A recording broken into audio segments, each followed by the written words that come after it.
Hello friends, कैसे हैं आप सब लोग। आज हम ईवीएस के चैप्टर पौधे के बारे में पढ़ेंगे। जो सीटेट में पौधे के मोस्ट इम्पॉर्टेंट क्वेश्चन आते हैं, आइए उनको देखते हैं। तो हमारा सबसे फर्स्ट नंबर क्वेश्चन है, भौतिक विशेषताओं के आधार पर कद्दू के पौधे को किसमें वर्गीकृत किया जा सकता है। आरोही लता, झाड़ी, डिस्पर्सी लता, शाख। तो किसमें वर्गीकृत किया जा सकता है? इसका आंसर है आरोही लता। फर्स्ट नंबर आंसर हमारा सही हो जाएगा। सेकंड नंबर क्वेश्चन है, पौधे के भागों तथा उनके कार्यों भूमिकाओं को नीचे बताया गया है, सबसे उपयुक्त कथन है। पहला नंबर में दिया है, जड़ पौधों को पत्तों से जोड़ती है। दूसरा, फल परागण में सहायता करते हैं। तीसरा, फूल पौधे के प्रजनन अंग होते हैं। चौथा, पत्ते पौधे के ऊपरी भाग को सहारा देते हैं। तो हमारा जो राइट आंसर होगा वो क्या होगा? थर्ड नंबर, फूल पौधे के प्रजनन अंग को सहारा देते हैं। आइए थर्ड नंबर क्वेश्चन देखते हैं। थर्ड नंबर क्वेश्चन है, एक अध्यापिका ने छात्रों को कमल का लंबा खोखला तना दिखाया तथा उनसे अनुकूलन के बारे में पूछा। निम्नलिखित में से कौन सा खोखले तने का कार्य है? पौधे को पानी पर तैरने में सहायता करना, पौधे को सहारा देना, पौधों को तालाब के जल में जमाना, पानी को सूखना। तो हमारा राइट आंसर है इसका, पौधे को पानी पर तैरने में सहायता करना। फर्स्ट नंबर आंसर हमारा सही हो जाएगा। आइए चौथा नंबर क्वेश्चन देखते हैं।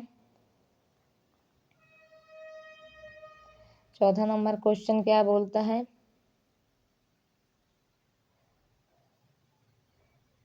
चौथा नंबर क्वेश्चन है, जल संवर्धन एक प्रकार की उद्यान कृषि है तथा जल कल्चर का उपसमुच्चय है, जिसके अंतर्गत पौधों की फसल समानतः बिना की होती है।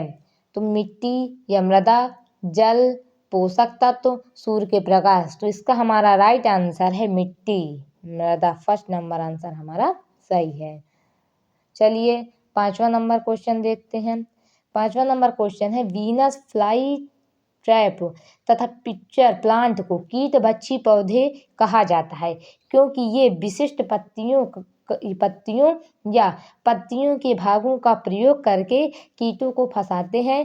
कीटों से ये पौधे प्राप्त करते हैं पोषक तत्व, वायु, जल, मृदा। तो क्या प्राप्त करते हैं? इसका हमारा राइट आंसर हो जाएगा पोषक तत्व प्राप्त करते हैं। चलिए अब नेक्स्ट क्वेश्चन देखते हैं।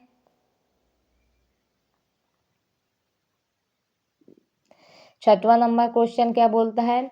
छठवां नंबर क्वेश्चन कहता है, किसी पौधे अथवा जंतु की प्रजाति जिसका गंभीर रूप से विलुप्त होने का खतरा हो, उसे कहते हैं। उसे क्या कहते हैं? इसमें आंसर है दिए हैं, संकटापन्न प्रजातियां, दुर्लभ प्रजातियां, स्थानीय प्रजातियां, विलुप्त हो चुकी प्रजातियां। तो हमारा राइट आंसर है इसका संकटापन्न प्रजातियां। चलिए अब नेक्स्ट क्वेश्चन देखते हैं। घटपर्णी निपेंथिस चूहों, मेढकों और कीड़े मकोड़ों को फंसाकर उन्हें खा जाता है। हमारे देश में यह पौधा कहाँ पाया जाता है? तो हमारे देश में ये पौधा कहाँ पाया जाता है? मेघालय में पाया जाता है। तो राइट आंसर हमारा होगा मेघालय। चलिए अब नेक्स्ट क्वेश्चन देखते हैं। आठवां क्वेश्चन क्या कहता है? निम्नलिखित में से पौधे का कौन सा समूह वनस्पतिक पौधे के अंश द्वारा उपजता है? धान, गेहूं, जई, गन्ना, आलू, पत्ता गोभी, आलू, गुलाब, गन्ना, गेहूं, गन्ना, चावल। तो हमारा राइट आंसर है आलू, गुलाब, गन्ना। तो हमारा थर्ड नंबर आंसर सही है। चलिए अब नेक्स्ट क्वेश्चन देखते हैं। क्वेश्चन नंबर 9, ऐसे भोज्य पदार्थों के एक समुच्चय का चयन कीजिए जिन्हें पौधे के समान भाग से प्राप्त किया गया है। तो हमें नीचे दिए हैं, सेब, गन्ना, अदरक, गाजर, हरी मटर, जीरा, चना, गेहूं, पालक, जीरा, आलू, पत्ता गोभी, सेब, टमाटर, अदरक, खुबानी। तो आप लोग सब पिक्चर से समझ ही गए होंगे। तो इसका राइट आंसर क्या है? इसका राइट आंसर है, देखिए नीचे के हरी मटर दिया है, जीरा दिख रहे हैं, चना दिख रहा है और गेहूं दिख रहा, तो इसका आंसर हमारा सेकंड नंबर आंसर सही हो जाएगा।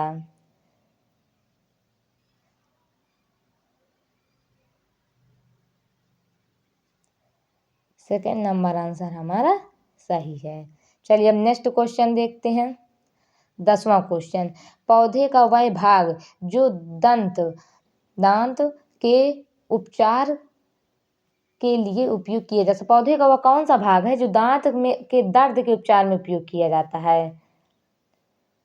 सौंफ, गन्ना, सौंफ, लौंग, मेथी, अफीम के बीज। तो इसमें आएगा लौंग। लौंग का प्रयोग हम एक चीज में और कर सकते हैं दोस्तों, जैसे किसी के मुंह से बदबू आ रही है तो भी हम लौंग को उपयोग कर सकते हैं। चलिए अब नेक्स्ट क्वेश्चन देखते हैं, क्वेश्चन नंबर 11। पौधे में पानी देने के लिए प्रयुक्त तकनीक जिसमें संकीर्ण नालियों से पानी सीधा पौधे के आधार में दिया जाता है कहलाती है? नैनो सिंचाई, माइक्रो लघु सिंचाई, फेमटो सिंचाई, ड्रिप सिंचाई। तो कौन सी सिंचाई कहलाती है? ड्रिप सिंचाई। चौथा नंबर आंसर हमारा सही हो जाएगा। चलिए नेक्स्ट क्वेश्चन देखते हैं, क्वेश्चन नंबर 12। हिमालय मेपल एक औषधि पौधा है जो उच्च क्षेत्रों में पाया जाता है। इसे किस समूह में रखें?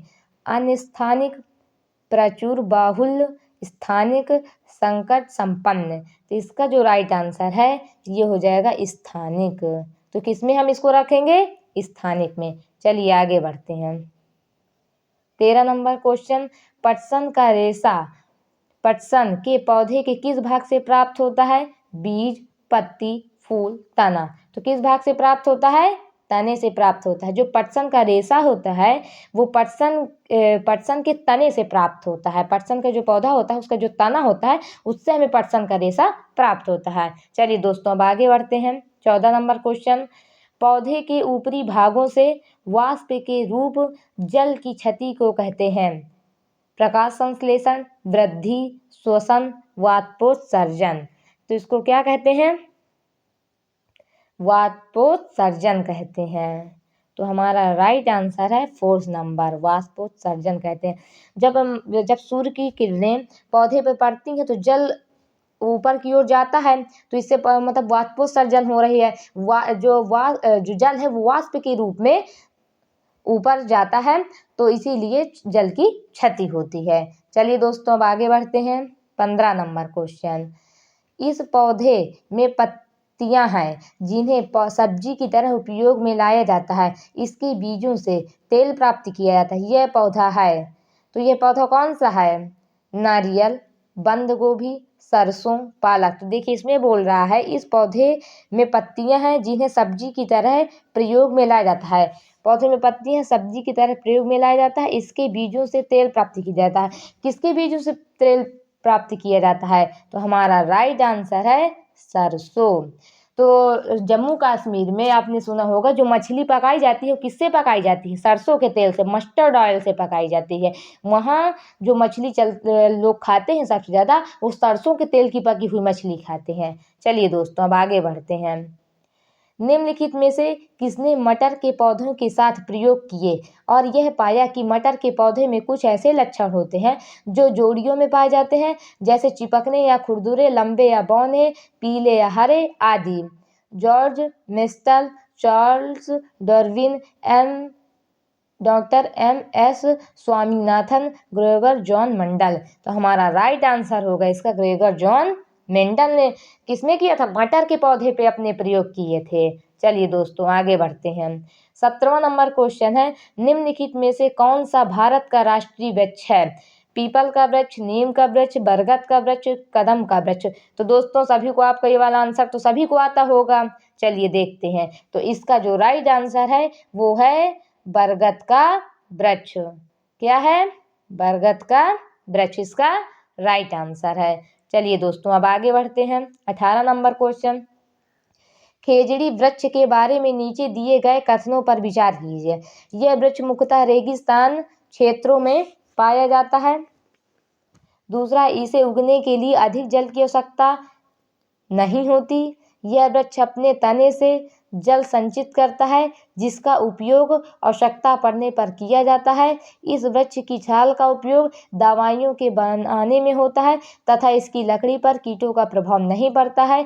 इस वृक्ष में बहुत कम पत्तियां होती हैं। इसमें सही कथन है। तो इसमें जो खेजड़ी के वृक्ष के बारे में हमें सही कथन देखना है। तो यह वृक्ष मुख्यतः रेगिस्तान क्षेत्रों में पाया जाता है, ये बिल्कुल सही है। इसे उगने के लिए अधिक जल की आवश्यकता नहीं होती है, ये भी बिल्कुल सही है।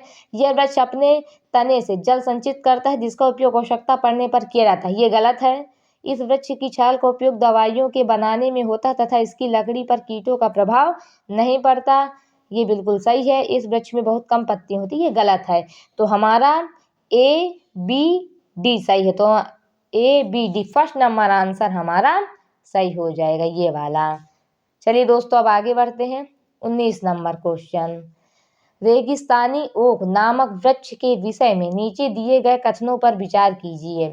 यह वृक्ष आबू धाबी के रेगिस्तानों में पाया जाता है। इस वृक्ष की ऊंचाई प्रारंभिक विद्यालयों के कमरों की ऊंचाई अर्थात लगभग 4 मीटर होती है। इस वृक्ष की जड़ें उस गहराई तक जमीन में जाती हैं जब तक कि भौम जल स्तर तक न पहुंच जाए।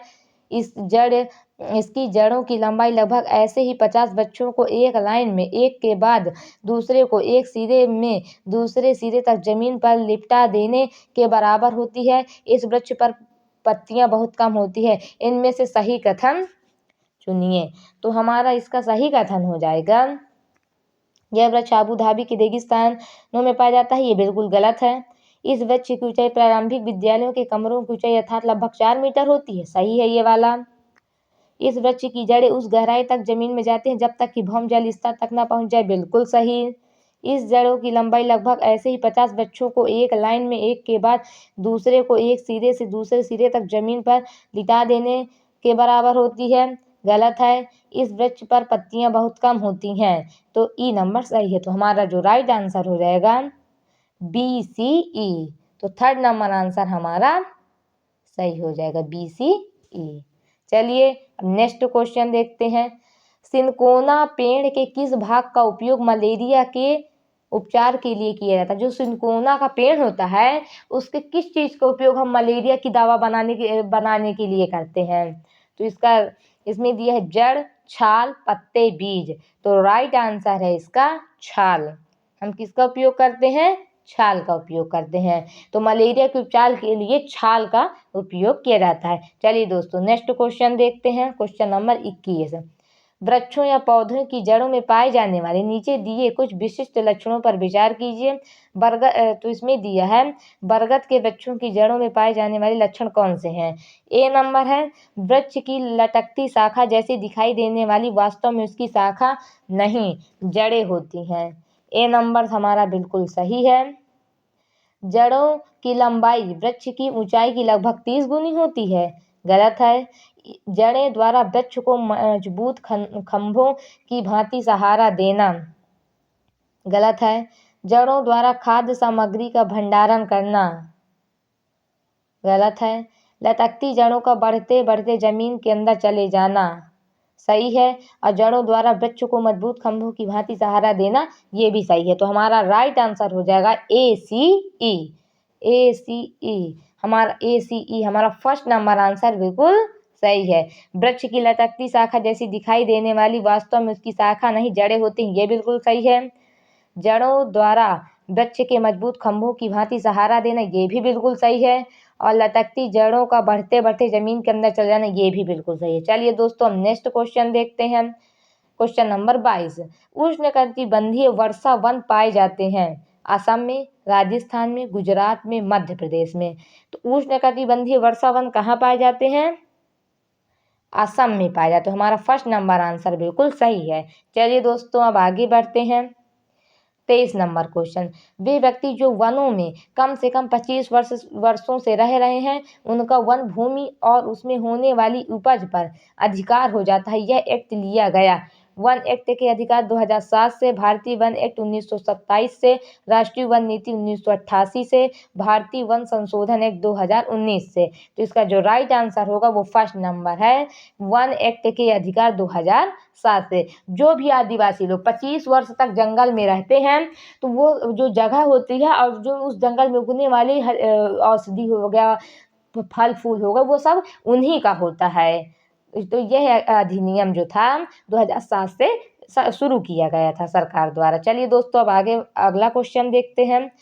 लास्ट क्वेश्चन है हमारा, तो हमारे चैनल को ज़्यादा से ज़्यादा लाइक और सब्सक्राइब कीजिए ताकि मैं आपको सीटेट की अधिक से अधिक वीडियो प्रोवाइड कर सकूं। चलिए देखते हैं 24 नंबर क्वेश्चन। नीचे दिए गए फलों और सब्जियों में से उन्हें चुनिए जिनमें भीतर बीज होते हैं। करेला, खीरा, चाकू, भिंडी, प्याज, नाशपाती, आलू, टमाटर। तो बताइए किसमें बीज होते हैं? देखिए करेला में बीज पाए जाते हैं, खीरा में बीज पाए जाते हैं, चीकू में बीज पाए जाते हैं, भिंडी में बीज पाए जाते हैं, प्याज में बीज नहीं पाया जाता, नाशपाती में पाया जाता है, आलू में बीज नहीं पाया जाता, टमाटर में पाया जाता है। तो हमारा थर्ड आंसर बिल्कुल सही हो जाएगा, करेला, खीरा, चीकू, भिंडी, नाशपाती, टमाटर। तो हमारा आज हम यहीं पे समाप्त करते हैं। आप हमारे चैनल को ज़्यादा से ज़्यादा लाइक, फॉलो और सब्सक्राइब कीजिए ताकि हम और अधिक से अधिक आपके लिए इस तरह की वीडियो बना पाएँ।